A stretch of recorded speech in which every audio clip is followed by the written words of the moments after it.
You know, I've mentioned many times in the past that I will show you everything in my beekeeping and in my videos, from my successes down to my failures. Well, today is a really good example of one of those failures.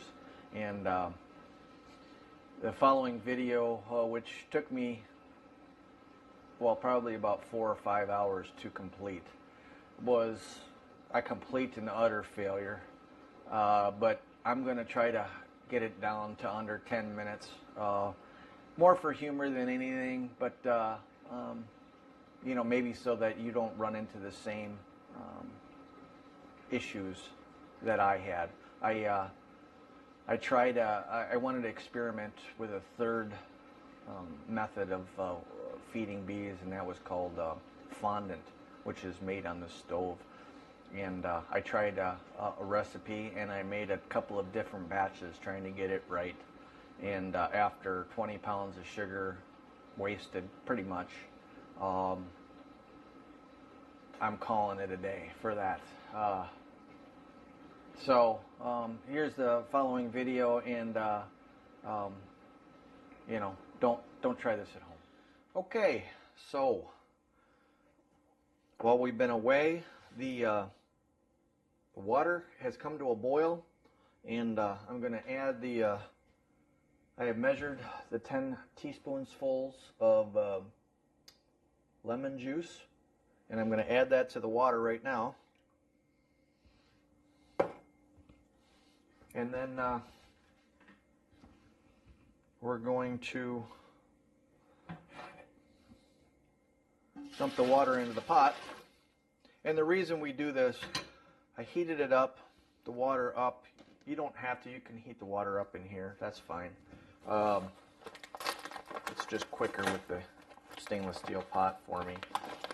But the reason I heat the water up first is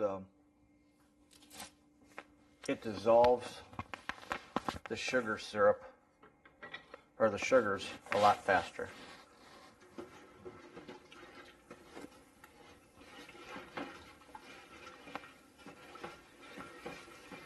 And we won't get any scorching.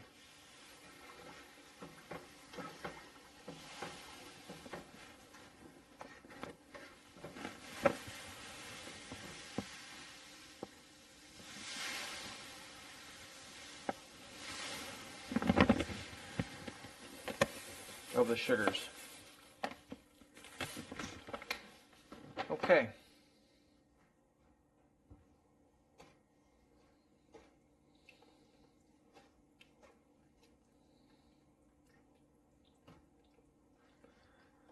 Now what we're going to do is we're going to turn the heat on high, and we're not going to leave this pot. And we are going to heat it up until we reach a temperature of approximately 248 degrees.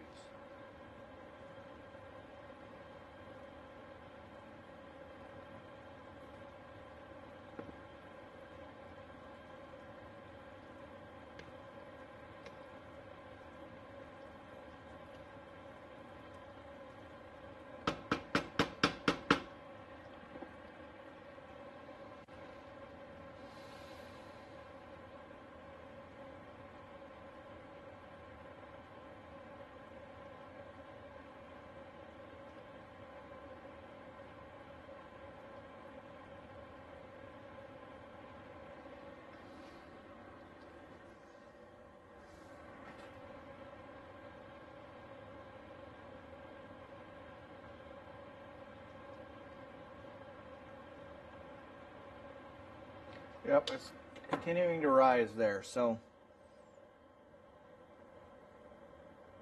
we're at 252 degrees.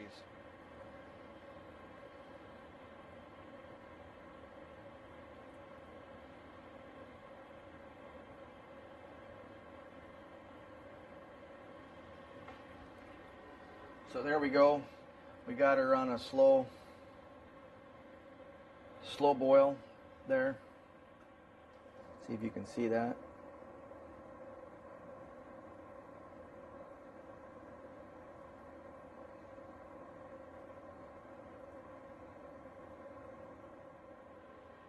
And because I'm a little impatient, I'm going to take this and stick this in some cold water. Okay, so we've got that sitting in there, and that'll actually cool that down a lot faster. 180 and while we're going to prepare the pan. And I want to have plenty in there. Okay, that should be enough.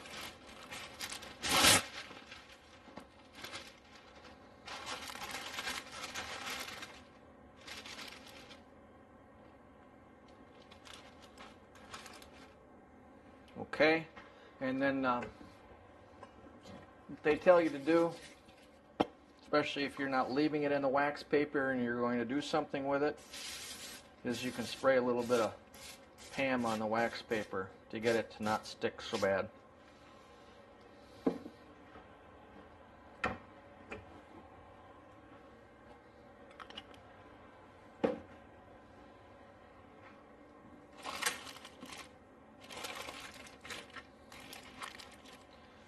Okay.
Okay, well, it's the next morning.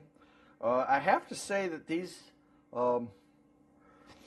they don't look anything like I have seen other people do it. And as these don't look anything like that. I tried 2 different batches. I tried to do both batches exactly the same, and this is how they turned out. One turned out kind of an off brown, and the other one turned out really brown, actually. They weren't that really milky white icing looking.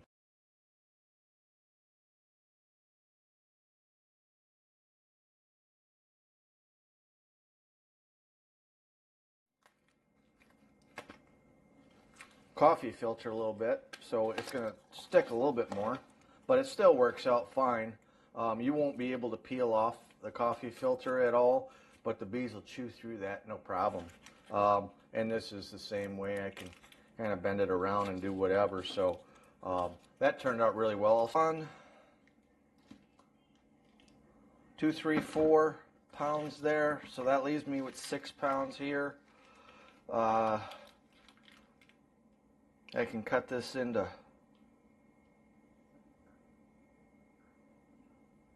4 chunks, I would guess.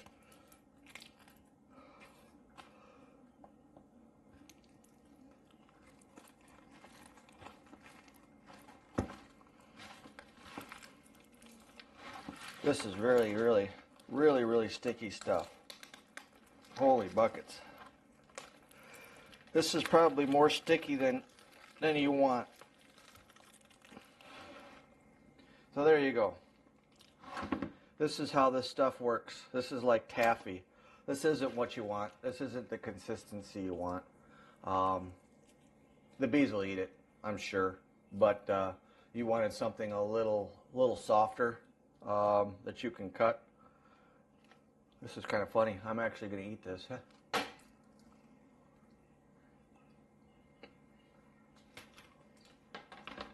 So Here's my advice. Stick to the candy boards. Stick to the mountain camp. Stick to the sugar bricks. Or buy this from the store. Spend the money and buy it from the store, which is not cost effective at all. I mean, you can get this for $1 a pound from that web restaurant store, online delivered, but still $1 a pound for sugar is a lot. Well,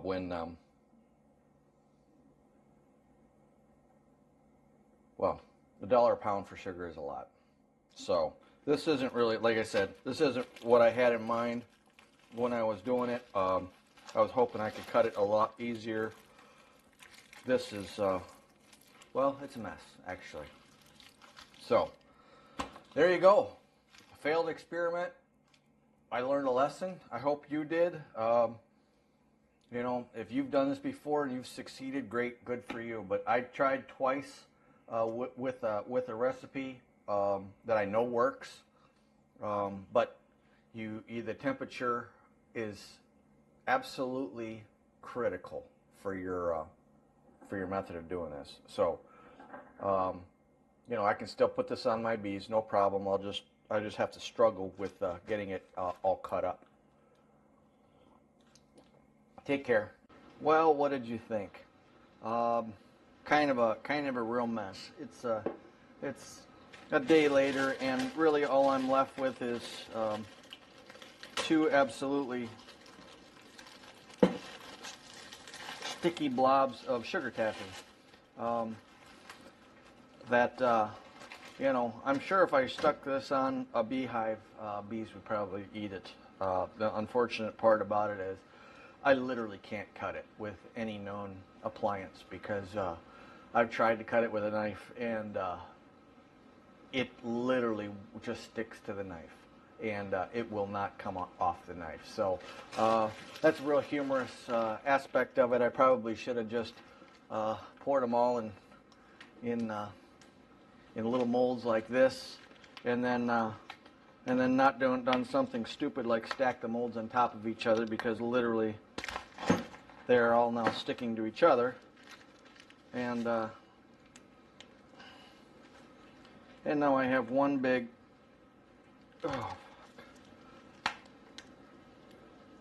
oh my god, I can't even get this apart. I can't get the bottom plastic off. Anyways, I got one big sticky freaking mess is what I ended up with. So, you know, oh, there we go. Jesus Christ. But yeah, one big sticky freaking mess. So, you know, enter at your own peril. If you have gotten this method to work, then you are certainly a blessed individual. But for me, I've never been good at baking, so I'll leave that to the experts and go buy my sugar icing. But actually, what I'll just do is continue to do the mountain camp and sugar syrup and sugar bricks, and then I'll leave it at that. So, till next time, happy beekeeping, and remember, all beekeeping is local. Take care.